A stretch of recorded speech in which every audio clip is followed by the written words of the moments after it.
Hér lítil marfló innan kveldýr og svampa. Marflóin krabbadýr eða smákrabbadýr. Þessi marfló leita sér að fæðu í sandbotninum. Marflóin smákrabbategund og það eru rækjurnar líka. Fjölmargar rækjutegundir finnast í sjónum við Ísland, en aðeins ein veidd, sú sem almennt kölluð rækja, en heitir líka stóri kampalampi. Pólrækjan sem við sjáum hér minni en skrautlegri og gaman að fylgjast með henni í þessu litríka umhverfi.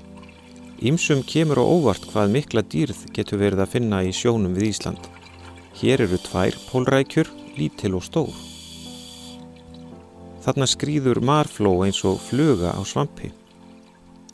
Krabbadýr eru stór undirfylking liðdýra, alls 55.000 tegundir, til dæmis krabbar, humrar, rækjur, marflær og hrúðurkarlar. Þarna má líka koma auga á marfló ef vel rýnt og við sjáum arma af slöngustjörnu sem lúrir í gjótu. Þetta hvíta mosadýr. Og hér kannski heil pólrækju fjölskylda. Rækjan efst til hægri með hrognum sem við sjáum betur síðar.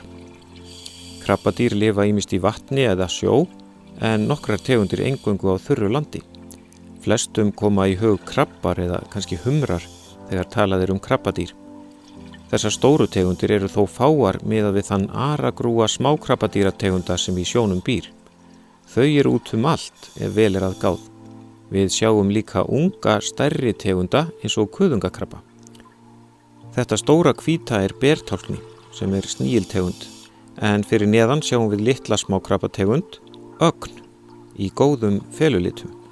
Agnir eru einn flokkur smákrabbadýra í dýraríkinu.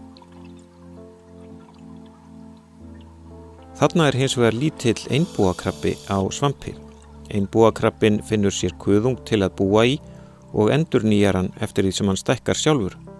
Þetta eins konar endurnýting. Einbúakrabbi líka kallaður kuðungakrabbi. Og hér sjást egg pólrækjunnar vel, græni flekkurinn á belg smærradýrsins að ofan. Ætli þetta séu hjón? Smákrabbadýr eru ekki bara við botnin, því sumar smágerðustu tegundirnar sveima líka í uppsjónum og slík krabbadýr köllum við svifdýr. Krabbadýrin sem lifa við botnin geta leitað sér skjóls eins og pólrækjan hérna og þau ráða ferðum sínum betur en svifdýrin sem rekur stjórnlaust með straumnum. Þetta á við ljósátuna og í vondum veðrum getur það komið fyrir að henni skoli upp á land í stórum stíl. Þessar lífverur eru í gríðarlegu magni í hafinu og skipta miklu máli fyrir vistkerfið. Svifdýrin eru fæða margra dýra ofar í fæðukeðjunni og til dæmis aðalfæða skíðishvala en líka karfa.